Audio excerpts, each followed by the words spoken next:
Okay, I want to start by just a couple of things that are going on, and then I'm going to turn it over to the city manager to talk about what we're trying to do over at Site 6. First of all, as you know, general plan meetings have been going on. We still need more participation. I went to a general plan meeting yesterday at 9 o'clock, and the only people there were council members and a couple staff. And the general plan is the direction of where the city's going to go for the next 10 or 20 years, and we need citizen input. Councils come and go, and so having just our input isn't enough. We really do need the input of citizens. There was another meeting apparently last night at 6 o'clock. Again, input was not real, or there weren't a lot of individuals that were there. Check our website and you'll see when all the meetings are going to be happening. It takes place over the next several months. So anything you can do. It talks about our economy, it talks about land use, water use, roads, growth, all of those good things. So please try to make it if you can. The next very important meeting that I hope people will show up to is December 16th. That is a week from Tuesday, 4 o'clock. We will be having a work session, and we're going to be talking about the private sector proposals regarding our sewer project. As you know, that was a voter initiative back in 2001. We completed the project in 2012, roughly. We did complete it about $120 million under budget, but the bills are still way too high. And it's primarily due because we have to pay back. It started at over $300 million in debt. We're now down to about $275 million in debt. But I don't know about the rest of you, but to me, $275 million of debt is a lot of money. So what we're trying to do is figure out how we can deal with that. We've been working with the Water Infrastructure Finance Authority, also known as WIFA, and the solutions have not been acceptable. We've got a few that will help us extend rate increases for another year or two, but that's just not acceptable. We've not had a rate increase in 5 years. It would be 5 years in April, actually. But something eventually has to give. So we went to the private sector to say, what kind of solutions might you all have that could help us? And so those are going to be presented by the city manager and the city finance director on the 16th of December. We're going to go through them, and then council will decide where to go from there based on input from the citizens. Again, I'm aware of some of the proposed solutions, and there are a couple that are pretty interesting and could lower rates. It's just a matter of, is that what the community wants to do? So those are two important meetings, or the general plan and that meeting is very important. We do have a council meeting next week on the 9th that has a few things on it, but nothing really what I would call sexy or earth-shattering. But we will also have a meeting on the 23rd. We are not going to be dark on that day, even though it's the day before Christmas Eve. We're still going to have a meeting. What I want to do now is turn it over to Charlie Cassins. He's going to talk a little bit about some ideas we have for Site 6. And what he's going to be talking about is actually an idea that came from a citizen who came to one of these coffees. Oh, go ahead. And he had mentioned that the building down there, because we were ready to destroy it, he says, have you looked to see whether or not there's any historical value? So that's kind of where we started, and we found a lot of interesting stuff. So with that, I'm going to turn it over to Charlie, and then we'll move into questions. Thanks, Mayor, and thank you everyone for coming here this morning. As the Mayor mentioned, it was because of one of these coffees that it came to my attention that that concrete block building that's down next to the boat ramp at Site 6 may have some historical value with respect to Lake Havasu City in its early days. For years, I have been under the impression, and someone told me many years ago, that that building was a relic, that it was possibly still associated with the old Army Air Corps rest and relaxation station that was out there, and it was just a relic, and it wasn't structurally sound, wasn't habitable, needed to come down, should come down before it falls down and hurts somebody. So I always had it in the back of my mind that that building would be something that would have to go, and in the process of putting together a scope of work to hire a consultant to help us do a feasibility study on how we could maximize the use of Site 6. And the city only has 6 acres out there, so it's the overall size is limited, and as you know, most of it is parking at this point. The person that was at the coffee said, well, what about that building? Are you going to save that building? And then I shared with him what I just shared with you, that I was under the impression that the building needed to go. But it got me to thinking, and a few days later I got with our building inspector and got with some other folks, and we went down there, we walked through the building, looked at it. It's actually structurally sound. It was really well built.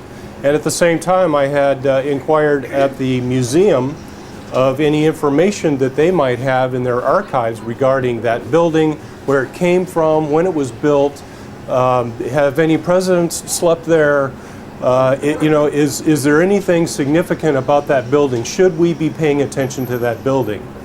And after a few days, I got some information and a lot of photos back that indicated that in fact that building does have historical value with respect to Lake Havasu City.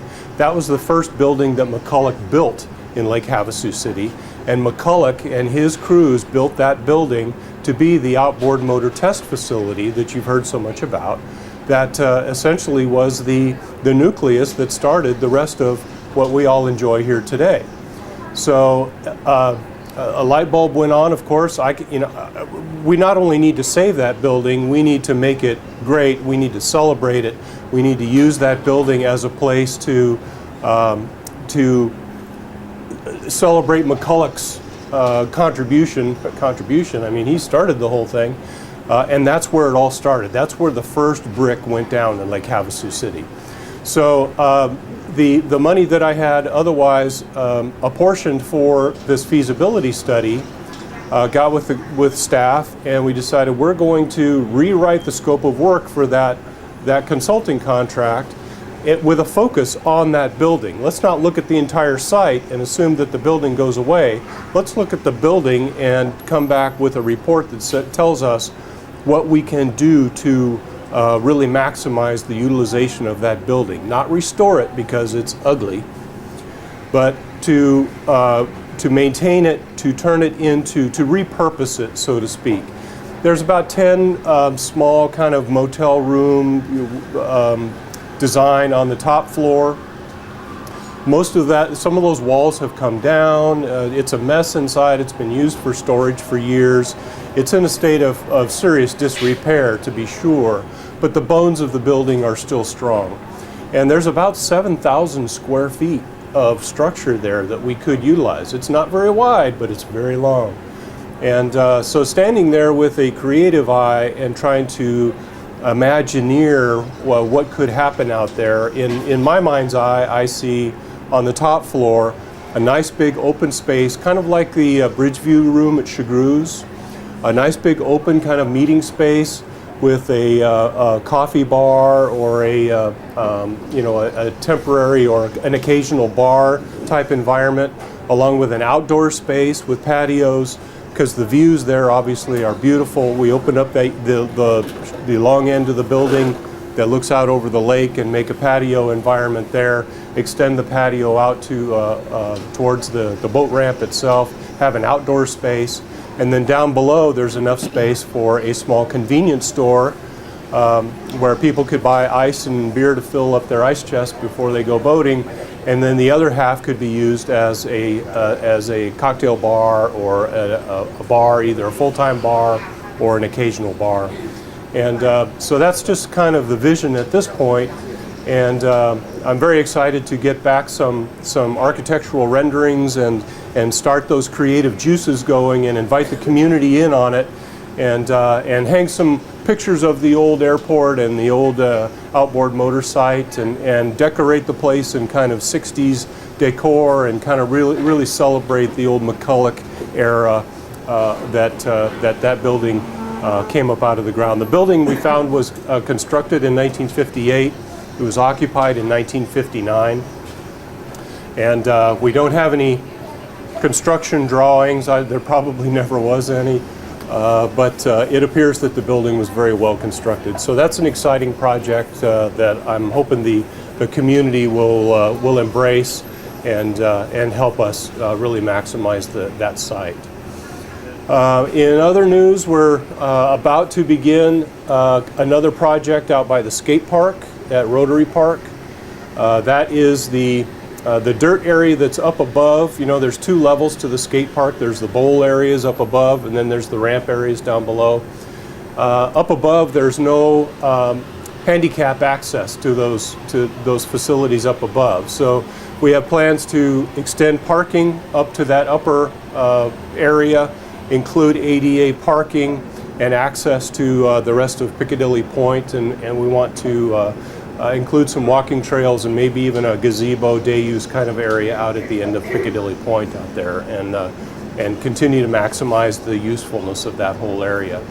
In addition, or as part of that ADA and parking improvement project, our crews will also be punching through the access from the new parking lot that we put in by the ball fields, that kind of big wedge-shaped parking lot. There's 325 spaces.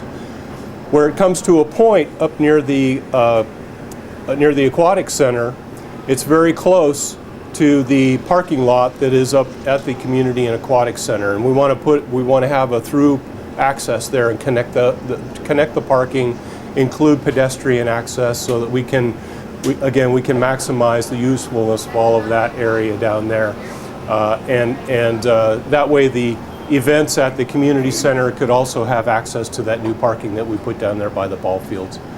And so that'll be happening here relatively soon, within the next, hopefully, few weeks, if not a couple of months. 280. The 280. The Havasu 280, you've probably heard a lot about. There was a newspaper article. The 280 is a 280-acre parcel that the city has a recreation and public purposes lease from the BLM. And we have a master plan of development for the 280, which includes a botanical garden, day use areas, walking trails, parking, a municipal golf course someday. And it will also provide access to a boat launch, a shoreline boat launch, and marina facility that Arizona State Parks has on the drawing boards, as well as provide access to a just under 300-acre private development, which will include high-end homes and some mixed-use developments to the south, in a very picturesque area of the desert that is completely undeveloped now, but will provide spectacular views. It's a wonderful place, and it's ripe for development, and we want to see it done right. And we think we've got the right people have all come together to make this thing really something special. And I'm anxious to get started on it. I have budgeted money to begin construction of the road that will run through the 280 and provide the initial access to all of those things. But I need two things before I'm going to spend your money to build that road. One is I need an agreement, a signed development agreement from those private developers to the south. And we're in the final stages of drafting that agreement, and so far they're ready to sign. They're ready to move. They're ready to develop. And I also need an assurance from Arizona State Parks that they're going to build the boat launch facility at the shoreline, because it's all very much tied together. The success of that area depends on those three main components. And I'm not going to start on the first one until I know that the other two are lined up and ready to go. The holdout right now is state parks. They don't have money. They haven't begun the environmental work yet, which could take a couple of years. So we're kind of prodding and pushing state parks, and I'm meeting with them regularly. Have another meeting in January with the director, Brian Martin, and we will work something out. It's just taking longer than I had hoped it would. What else? Yeah, when it comes to the state parks, what they need is about $3 million to get started, and they have requested that through the governor's budget, and our legislators, primarily Sonny Borelli, is helping make sure that that is attainable. We don't know for sure. The state's going to have another tight budget, but as Charlie put it, we can't build a road to nowhere, and it's critically important that we know that they're going to participate, because that private developer doesn't want to put in those new homes and commercial entities without knowing for sure that there's going to be a launch ramp, because that's going to be part of the product that they sell. And for the community, that development is very, very important for a number of reasons. Jobs, first of all.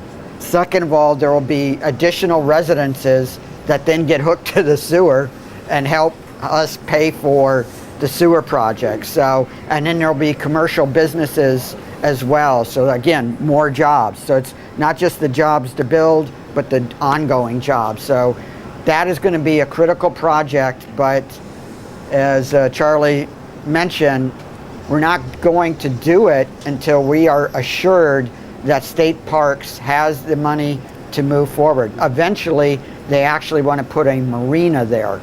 But we can get started with just a launch ramp. The marina, they're looking at probably $10 or $12 million. So, but they'll probably use, if they're able to, a private developer to do that. But that's assuming that BLM will agree to allow that to happen. So again, it's a very important project for the community as a whole. Thank you, Mayor. Mesquite? And the one other project that a lot of people see almost on a daily basis is the development of that parking lot that the city is putting together on Mesquite near Aquario. The landscaping is going in now, and you will see a playground constructed there in the next few weeks.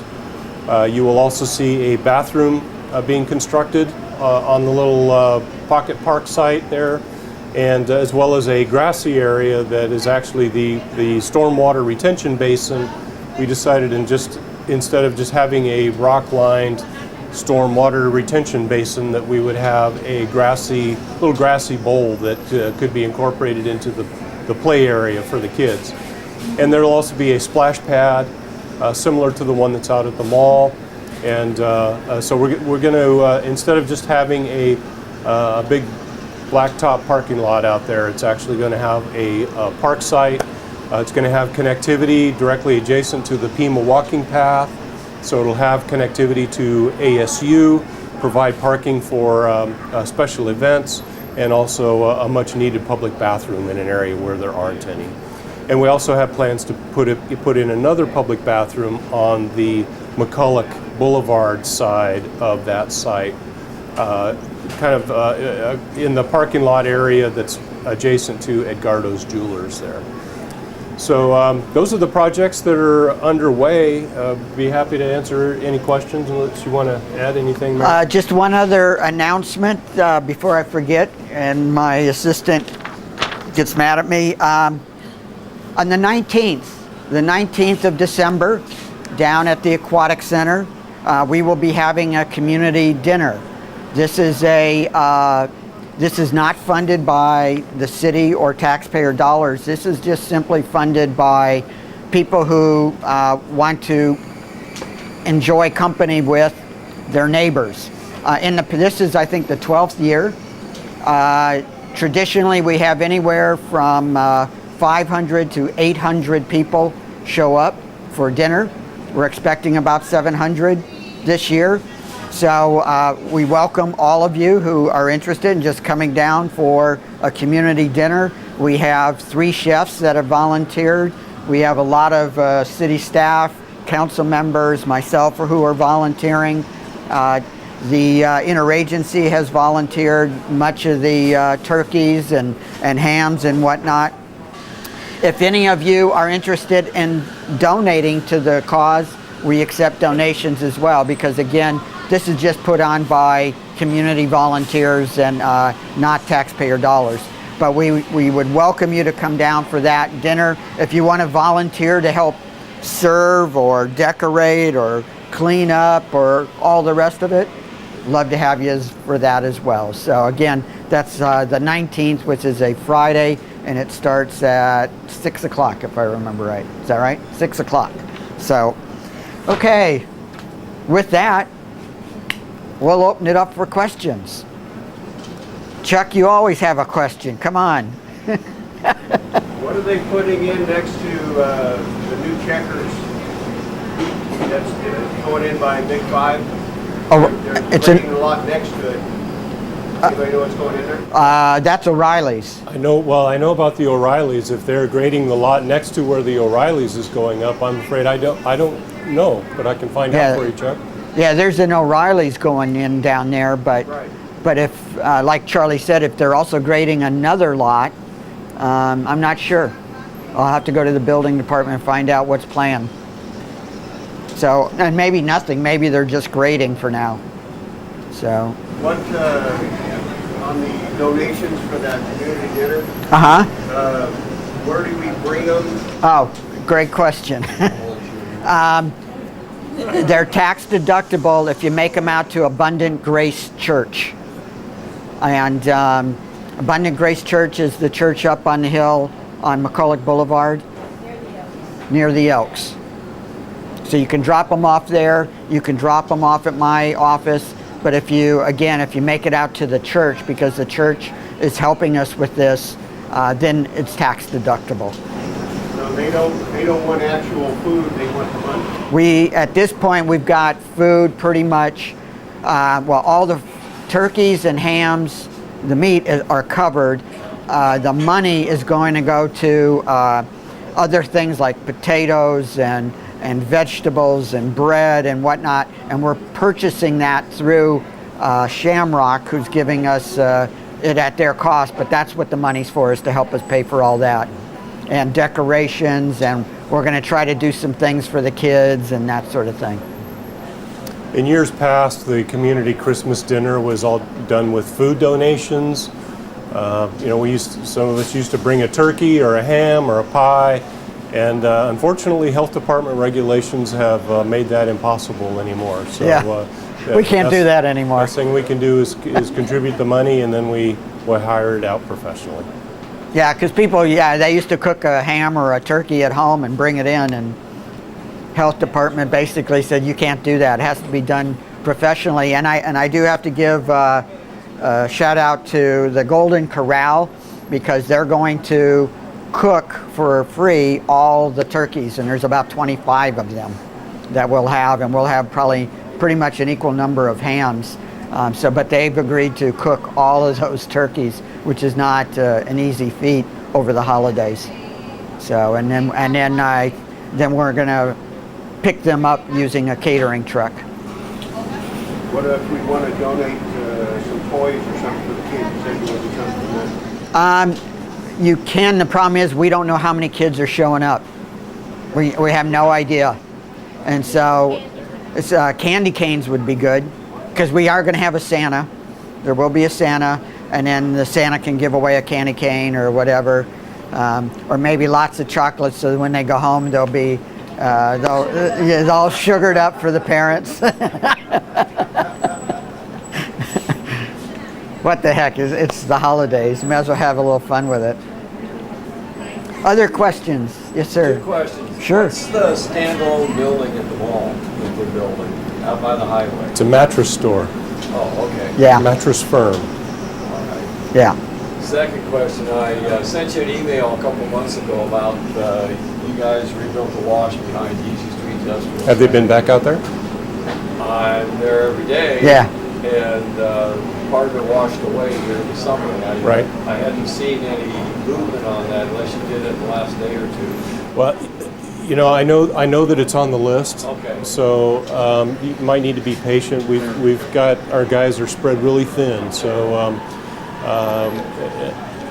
if there were storms imminent, something like that, it might bring it up higher on the list. But it will get done. We haven't forgotten about you. If we wouldn't have done that project, we'd have a real problem because it washed away the work that we did. Yeah, So no, that would've been major. you're absolutely right. Wow, We I got can't that believe done it just washed in away time. the work.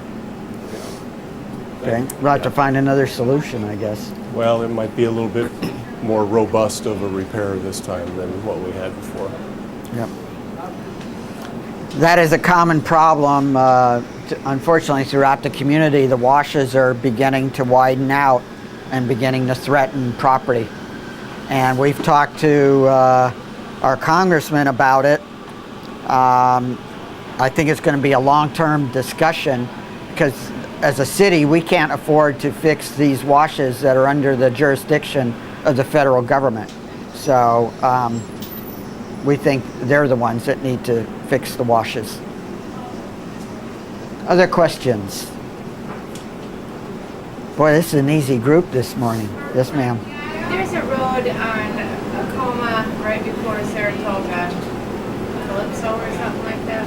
Oh, yeah. It's a small residential road. They've completely torn that road up and they're putting down new tar. I question why they're doing that small little residential road when Acoma is in such, or Swanson is in such bad shape. Where do the priorities lay to get road work done? What was so bad on that little residential road that it warranted getting fixed before a major area? Well, Calypso has been an issue for many years, and it's not just the roadway. In fact, I believe that much of the problems with the roadway are because of pipeline problems, water line problems below. So we'll fix the water line and then go in and resurface the road, and in that area they're doing the entire width of the roadway as opposed to a patch, because the patch can become a problem in itself. And the road section was already in trouble, so we decided let's just put down a new street.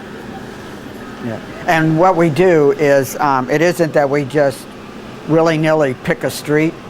They go through and they actually grade the quality of streets, and when it gets to a certain point, they do make every effort to actually do a chip seal or whatever to lengthen the life of that street. But sometimes, like Calypso, more work needs to be done. And while those of us that never use Calypso may not think it's very important, but the people living on Calypso have been waiting for years. When are you going to fix it? And so that's one of the reasons. Like the mayor said, we do have a comprehensive program called a PCI index. It's the Pavement Condition Index, and every street in the city is rated as a rating number. And as water main breaks happen, those numbers can change dramatically. Calypso has been an issue. It finally came to the top. Let's fix Calypso. So that's what's being done out there now. Yeah, there's Right before Thanksgiving, our street, we lived this is a little ways from Calypso, had like 5 street sweepers going up and down it for like 2 days in a row. And then nothing happened. What was the reason for that? Why would they do that? And they were the big major street sweepers, and they were, from out of town. Correct. What was their... Usually the only time you'd see that kind of aggressive sweeping would be in anticipation of putting down a chip seal or a fog seal coating on top of it. So when will they do that? Usually it happens like within a day or so after they do the sweeping. Like a week before Thanksgiving that they were sweeping like crazy. Yeah, I would have can't. to check. I can get the street name and find out what the status is for you. I'm just curious why Yeah. they swept it differently. We actually have let a contract to outside sweepers because we found that it's become more efficient to do that. And we are doing more aggressive sweeping these days because actually citizens have asked us to do that, because the chip seal leaves those little tiny pebbles, and people with either the rods and relics or a fancy car or whatever don't like it, and so we're trying to accommodate the best we can. But chip sealing is the least expensive and most effective way to deal with streets.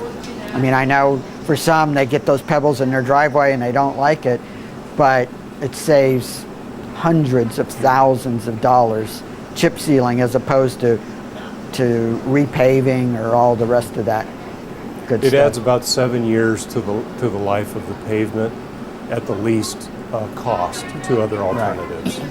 So it's not the prettiest, but it's the most cost effective. And we're continuing to work on streets. As you've probably heard me talk about before, the state has swept most of our money. In fact, they've swept, now it's $1.7 billion since 2001. That's not just from us, that's from all cities and towns. But that has an impact on us. That's millions of dollars for us.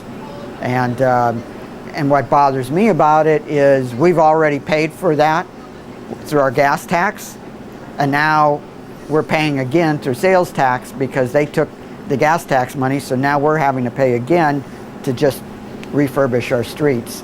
And we push every year. I'm a member of the executive committee for the League of Arizona Cities and Towns, and we push every year to get some of that money back, but the state has a very difficult financial problem going forward the next couple of years.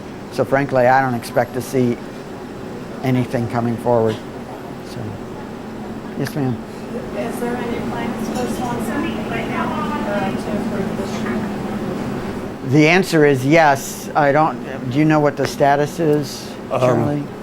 I don't. I know that there's a contract out for engineering services to do Swanson Avenue improvements.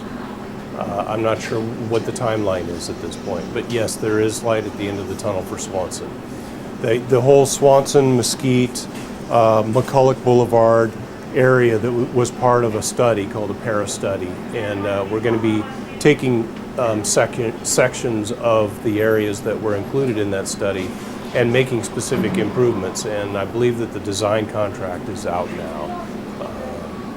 But again, it'll be coming up. Yeah. I just can't tell you if it's going to be next week, next month, or next year. One area I hope they fix on Swanson is Swanson and Smoke Tree. That when you come through that dip that goes like that, I don't know, my car bottoms out every time. So, and I watch other people take it too fast, and it bottoms out for them too. We've got to fix the wonderful dip. I don't know if you know where I'm talking about, but right there, there's some. Smoke Tree? Yeah, it's Smoke Tree. It's yeah, I think that's the place. Or maybe it's Mulberry. It's Mulberry. You're right.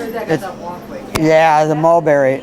That's the deep one. Yeah, every time I have to go like 2 miles an hour, otherwise the front bottom of my car hits it. So, but yeah, we need to fix that. Just slow down, man. Slow down. I did 2 miles an hour, but there's the cars coming in, the other people going, why is that guy going so slow through the intersection? Other questions? No other questions? Yes. I needed to go out of town the other day and we didn't want to drive 2 cars. So the local public transportation out of Lake Havasu. We used to have planes. Used to. Yeah, used to. Is there? There is the only bus? outside of it. There are shuttles that go to Vegas and whatnot. Vegas is the only place I found. Yeah, that's pretty much it. We would love to see a Greyhound bus come back to town, but it's all economics, and we can beg and plead and whatever. It's all economics for them, and right now they don't find that the economics work. Went all the way to Ehrenberg to get Yeah, when it comes to airlines, we're going to be a long ways from getting a commercial air service. What is closer is Bullhead City. They're getting closer, but having said that, they thought for sure they were going to have a major airline start in October, and they pulled out. And again, it boils down to economics. Can they book all those seats, fill the seats, get the fares that they want?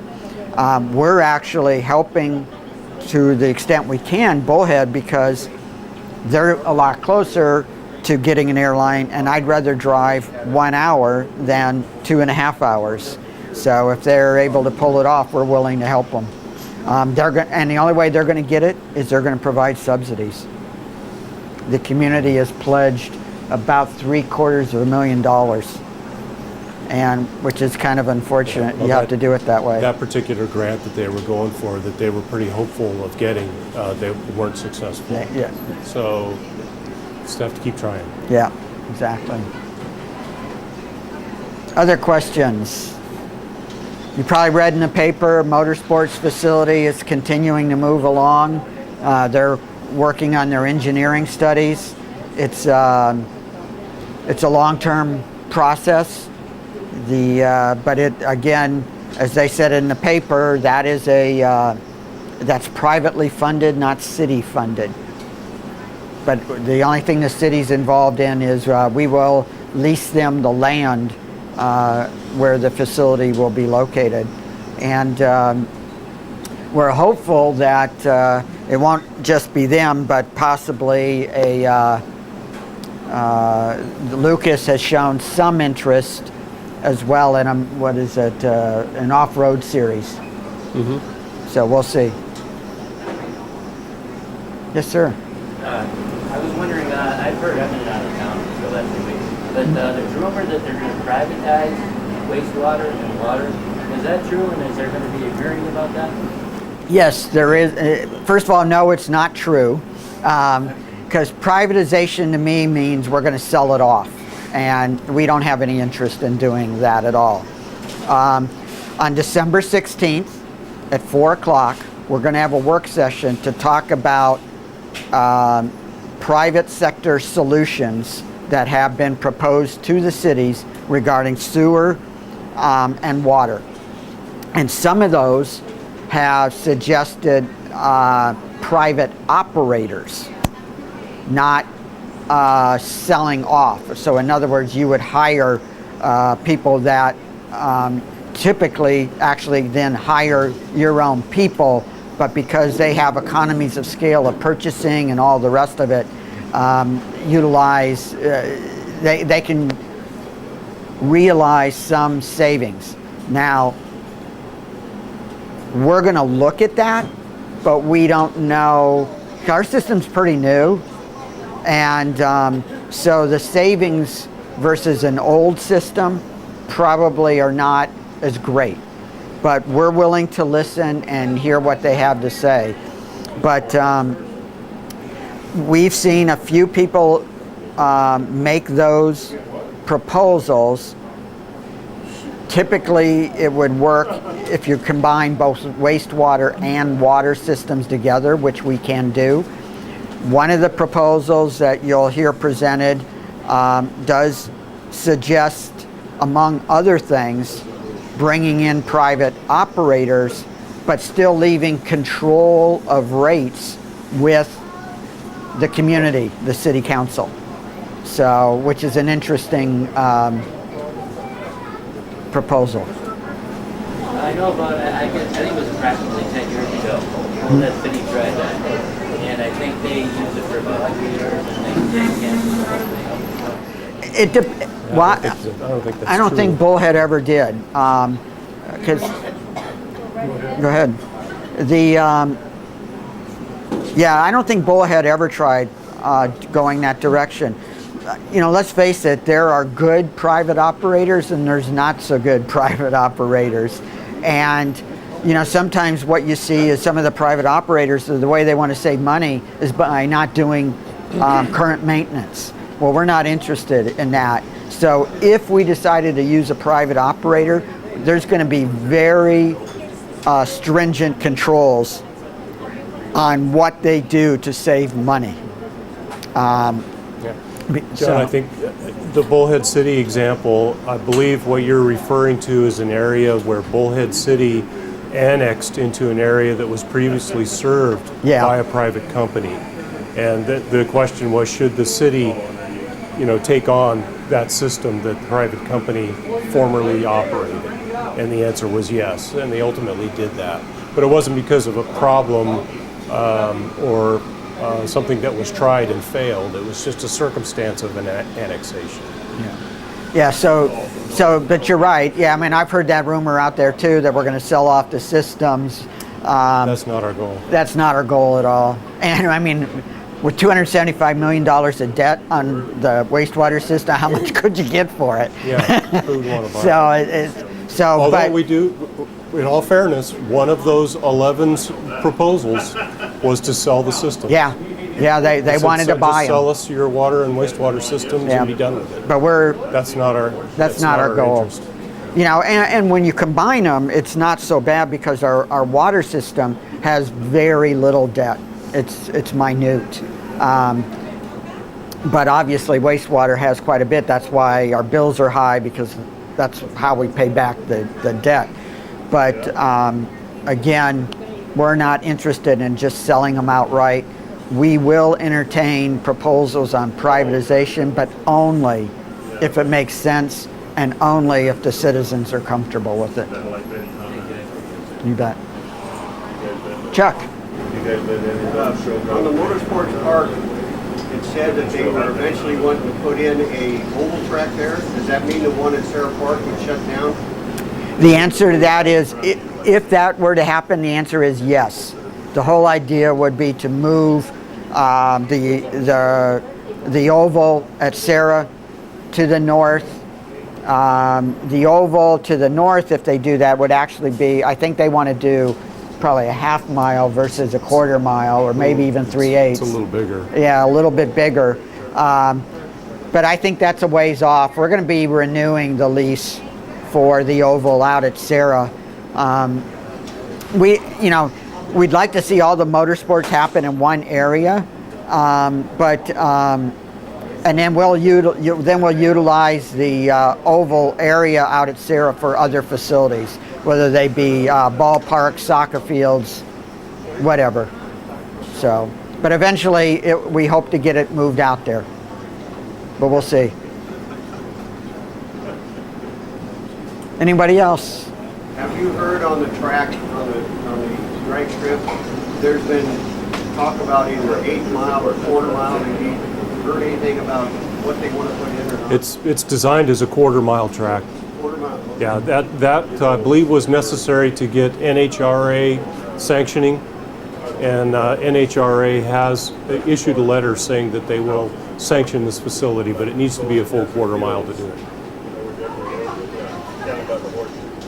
That'll bring the national events. That'll bring the big players. Top fuel. Anyone else? Sure. At the last meeting, you had mentioned that you were meeting with some secretive company about bringing a business into town. Yes, we did meet with them, and they decided to go elsewhere. Was it we were having? Yes. Yeah. Yeah, and we're trying to find out why they didn't pick us. This was a company that was going to start with 300 jobs and expandable to 1,000 jobs and paying full benefits. Now, I would imagine that their wages were not going to be extremely high, but the full benefits, that's hard to find in Lake Havasu. And they were looking at a couple other places in Arizona. We pulled out all the stops, getting the state to help us. We had them sit down with Frontier Communications to make sure that anything there that they needed was going to be available. We have phone calls and emails into them to find out why were we not selected. And assuming we can find out, then the group that was making the pitch to them, we're going to meet and figure out what we can do about whatever that problem is. If I had to guess, and this is a guess, workforce. We did not have the available workforce that they were looking for. So we're going to have to figure out how to deal with that. The hard part about a workforce issue is you can train a workforce, but if there's no place for them to work, they leave town and go someplace else. So you're constantly training. But we have to start somewhere. I mean, that's just the way it is. So we're going to try to find out and deal with whatever hurdle we have, because we were really disappointed. We were really disappointed. I met with them. Charlie met with them. We took them to lunch. We showed them our facilities. We had them talk to other businesses. We did just about everything you can imagine. We went to the state, who were able to give them some incentives. They're restricted on certain incentives, but they were able to give them some incentives. The problem is, when you're dealing with only Arizona, they could go to pick a town, Prescott, and they go, well, you know, Havasu offered us some state incentives, and so then Prescott just calls them and said, we want you to do the same for us. They're interested in Prescott. So we're going to keep trying. But yeah, we were really, really disappointed. So. My other question was, I heard a rumor that they were going to put a divider down McCulloch, a little divider down the middle of the McCulloch. Median? Yeah. Not that I know It's of. not in the plan. No.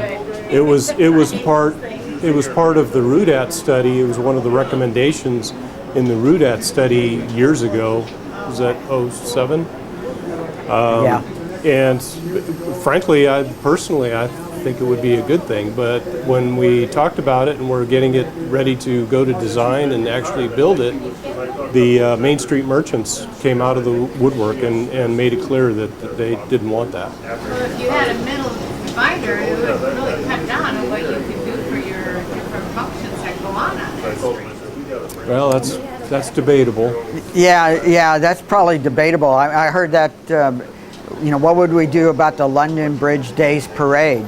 And my response was, well, maybe we could go across the London Bridge for a change.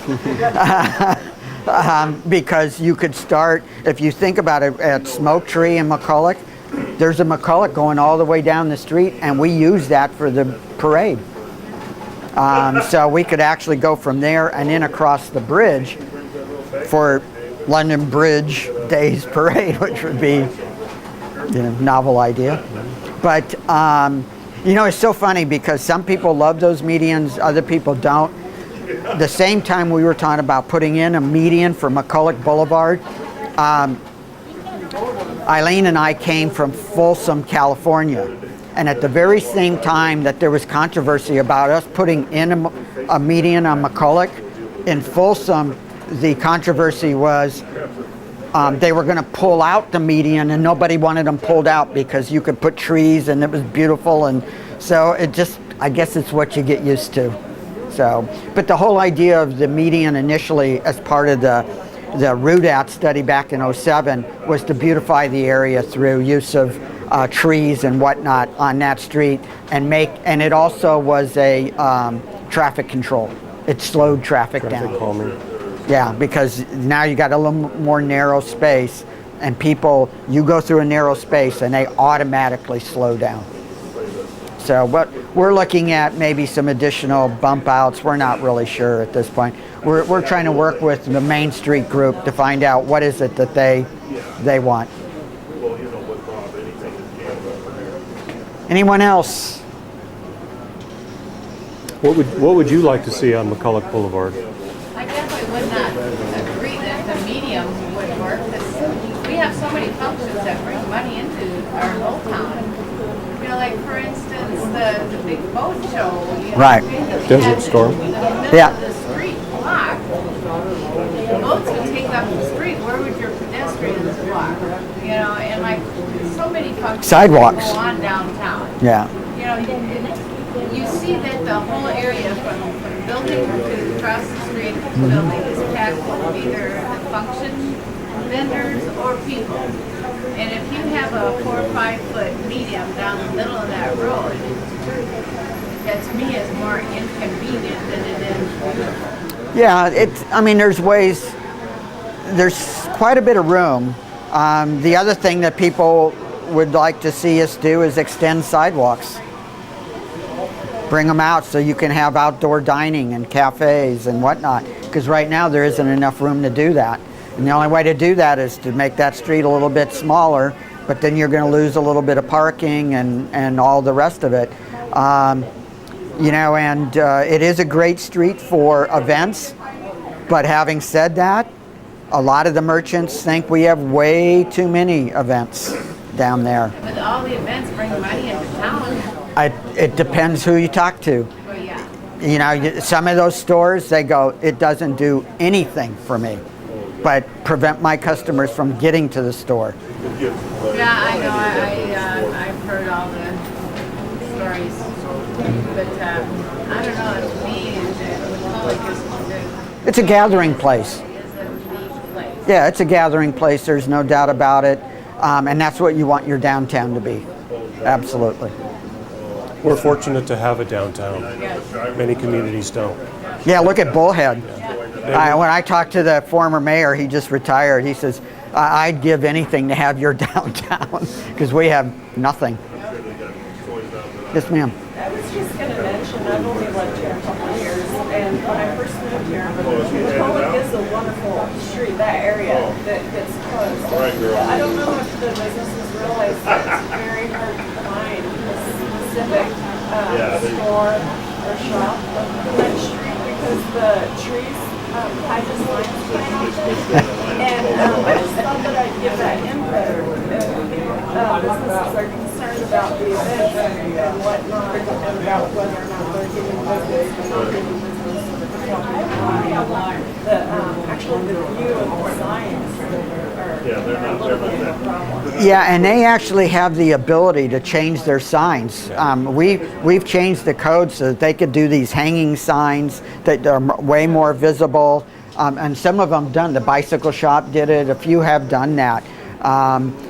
Now, in a couple of years, those trees will be even taller, so then you'll be able to see the other ones. But what they need even more is signage on the back, because there's lots of parking behind those buildings. But as a consumer, and I go back there, without signage, I can't figure out where on the street I am at to get to the correct store. That's a really good point. Being a new resident, I went to Vertigo behind there, and it's not a complaint. It's just something to bring up for the businesses to consider. Well, and we need signs that indicate there is parking. But we've been a community, and as we get bigger, I'm sure it will change. But we've been a community for a very long time. We're able to just pull right in front of the store and walk in. And you know, you go to any other community, whether it be a Palm Springs or even Sedona or Prescott or whatever, you know, you can park 2 blocks away and nobody cares. But here you park 2 blocks away and it's like, I can't believe how far away I had to park. Yeah. And we're just used to it. But as we grow, that will change. But yeah, there's plenty of parking in the back, but without proper signage of those stores, it's tough. The first couple of months, I found it really hard to find. Yeah, I agree with that. Yeah. So like, you know, Havasu Hardware, they've got great signage in the back. And I never park on the street. I always go around the back and park because it's easier access. But a lot of the other ones, they don't. Anyone else? Questions are exhausted? All right. Well, thank you all very much for being here. I really appreciate it. Thanks for coming.